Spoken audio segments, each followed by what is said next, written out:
Good evening, hello and welcome this Thursday night. This is your destination for the news, the newsmakers, the talking points. It's India at 9 and at the top we've got a big...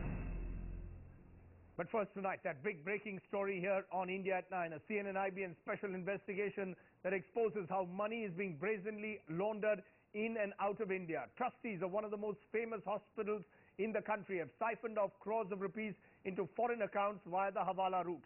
The black money trail is being cracked by our chief national correspondent Shuman Chakrabarti. This is what we know tonight. CNN-IBN shows how one family with accounts in tax havens in Liechtenstein among other countries has been laundering money. The investigation shows how the Mehtas who were convicted for money laundering in Belgium are still active in India. The Mehtas now have money stashed away in tax havens in Mauritius, Liechtenstein, Bahamas, Geneva and Dubai.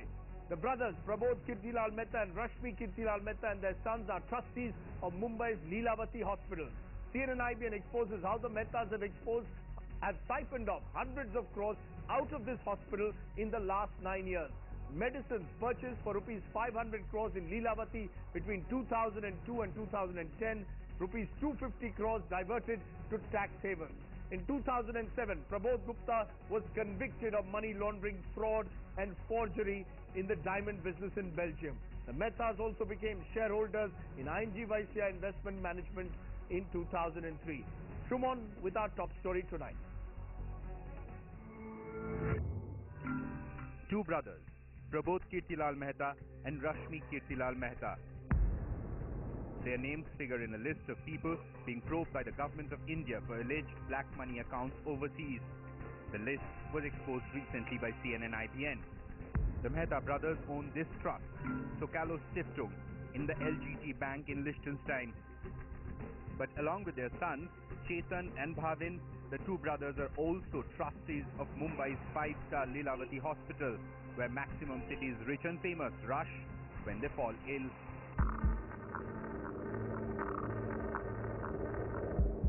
After a month-long investigation, CNN-IBN now has documents that expose the Mehta brothers and their sons have siphoned hundreds of crores out of Lilavati hospital into foreign accounts via the Hawala route.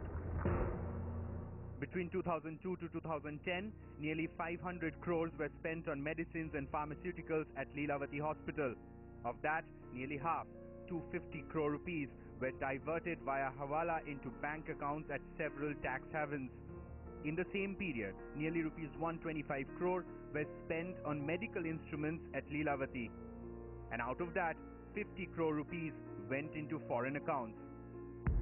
CNN-IBN has found that 6 key foreign accounts that the Mehta brothers used to launder money are in HSBC Private Bank in Bahamas, Mauritius and Singapore, the ABN AMRO Private Bank in Geneva, Credit Suisse in Dubai and UBS in Dubai.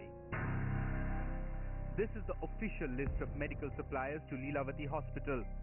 Since 2002, the hospital has not bought medicines directly from any manufacturers or even distributors. In fact, without any tenders or proper board approvals, Lilavati gets its medicines from 400 small individual medical stores, of which 250 are located in the slums of Dharavi.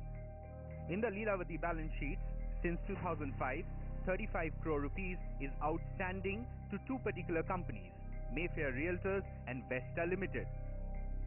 In 2005, Mayfair Realtors and Vesta Limited were contracted to deliver machinery to Lilavati. But till 2011, they have not even delivered a screwdriver to the hospital. Mayfair and Vesta is owned by Suresh Motwane, a declared absconder wanted in 40 cases of fraud and cheating by Mumbai police. Prabodh, Rashmi, Chetan and Bhavin have also used crores of money from the Lilavati hospital to fund their own personal legal battles. But this is just the tip of the iceberg.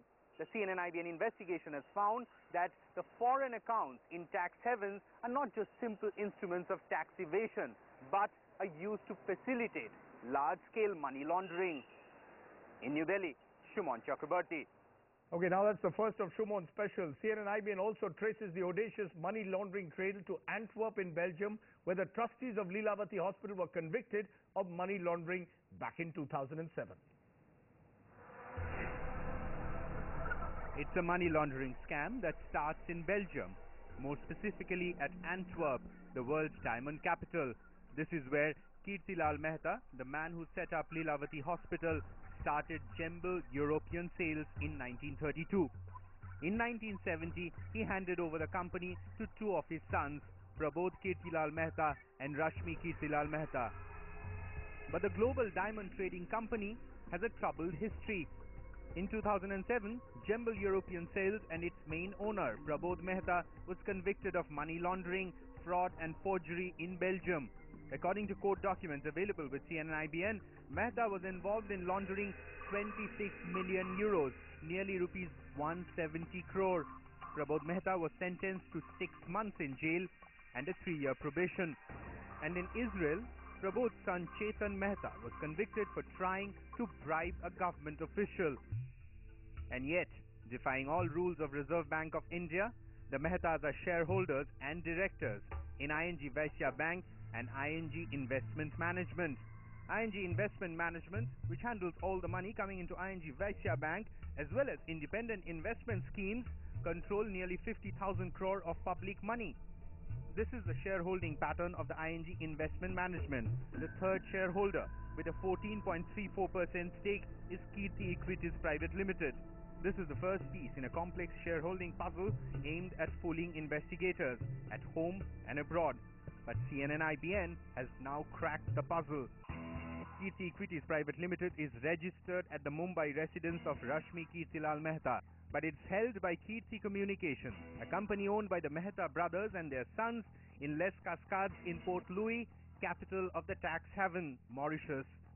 One Indian resident, Vijay Choraria, is instrumental in arranging fictitious purchases in the Lilavati hospital and then helping to transfer it out through the Hawala route. Vijay Choraria is a director of Kirti Equities and also a trustee nominated by Prabodh and Rashmi Mehta in Lilavati Hospital.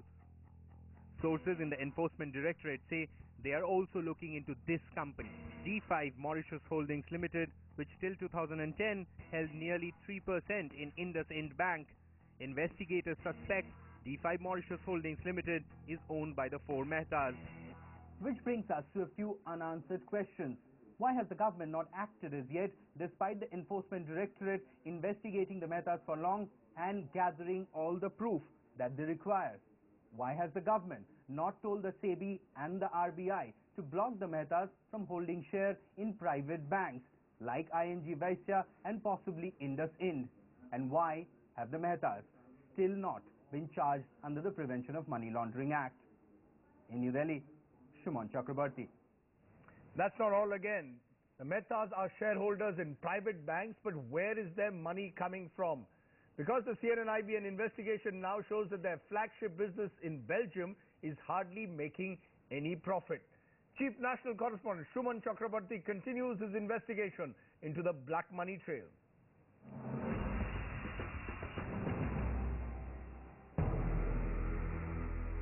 Jembal European Sales, flagship company of Prabodh Kirtilal Mehta, Rashmi Kirtilal Mehta and their sons Chetan and Bhavin. Jembal has unusual balance sheets which show that Jembal made an overall profit of just 2.5 crore rupees in the past 8 years, from 2001 to 2009. But the CNN-IBN investigation shows how the Mehtas have created multi-layered companies across the globe in various jurisdictions to hide the money laundering. And yet, all the funds keep ending up in India. Despite the parent company Jembal making a mini profit, in 2003, Mehtas registered this company in Singapore, RP Gems Private Limited, with a capital infusion of $18 million, nearly 90 crore rupees. Let's take a look at their shareholders. PNC Manufacturing Mauritius, Burma Ruby Mauritius, HSBC Trustees Limited, along with Bhavin and Chetan Mehta. What happens next? RP Gems from Singapore pumps money into a Mumbai-based company, Adesh International. Adesh International's balance sheet also show unsecured loans from Jembal Mauritius every year. According to a high-level source in the Enforcement Directorate, the modus operandi is simple. Laundered funds are brought into Adesh International as capital, the first step in making black money white. Adesh then makes bogus purchases of diamond in India. After that, the company makes bogus diamond export to a bogus party overseas. These bogus parties make actual payments to Adesh International using black money, which make these funds coming into India legitimate. And therefore, black money which leaves India via the Hawala route comes back into the country as white money by paying for fake diamond exports. Enforcement Directorate sources say that they faced a lot of resistance while investigating the case from Mumbai police. It seems that the Mehtas have powerful political friends, which include ministers in power in Maharashtra right now. Ministers who are often seen cozying up to the hospital CEO and the heads of department in Lilavati Hospital. In New Delhi, Shumon Chakrabarti. Okay, that investigation throws up all kinds of questions. Shumon Chakrabarti, Chief National Correspondent who's broken that story, joins us. Shumon, the fact is that a couple of weeks ago when the list came of black money holders, the Mehtas were part of the list. That was in the context of the Liechtenstein Bank. But obviously now this goes much beyond it. They've been involved in the diamond trade. They're also involved with the Lilavati Hospital. How big is their operation and where are the Mehtas now?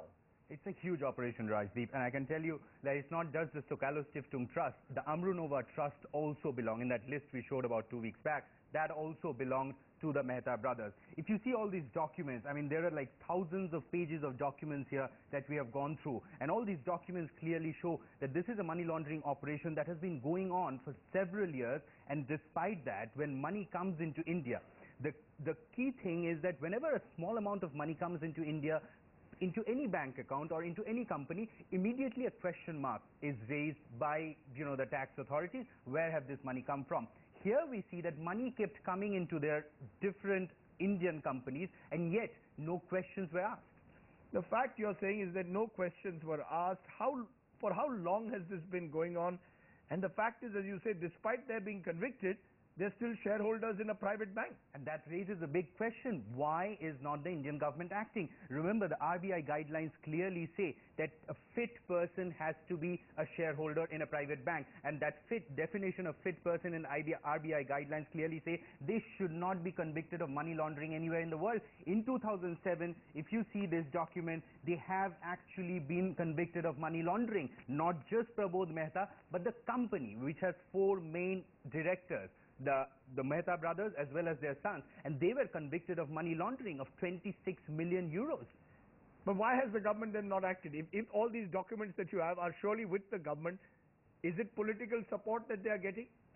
Lots of political support. It seems that ministers go regularly, and there is a network that the Mehta brothers have. They today control the finances of Lilavati Hospital in Bombay. The CEO of Lilavati Hospital, against whom a case is going on, along with 6 other heads of department in the Lilavati Hospital who control the finances, they are the ones who are in cahoots with these Mehta brothers. They have been siphoning off funds. There are ministers in the Maharashtra government as well as top politicians from Mumbai who are actually very close to them, and that's why the case did not move ahead from the Economic Offences Investigation Wing of the Mumbai Police for a long time. Now the ED is looking into it. They have got into all this document trail, but it seems that they do have a lot of powerful political friends. And I'm told they are moving in and out of India pretty freely, and they're based in Dubai. So the government knows where they are. The government has these bank accounts. They know their bank account numbers, know the trust, know how the laundering operation is taking place, and are still not acting. Absolutely. When we published that list of 16 names in the LGT Bank, they fled from India. They're living in the Jumeirah Living Trade Center in Dubai. It's a posh area. Shah Rukh Khan apparently also has a house there. They're living in flat 2304 in Dubai in Jumeirah Living Trade Center. We tried calling them from day before yesterday on their landline number as well as mobile number, and they have not been responding to that, Rajdeep. Okay, Shumon Chakrabarti tracking the black money trail here on CNN IBN. Thanks very much for joining us. We'll keep tracking that story. Remember, this is going to be one of those stories, one of the major stories we'll be tracking in the days ahead. We'll keep tracking the black money trail here on CNN IBN. Okay, that's all that we've been able to pack in tonight.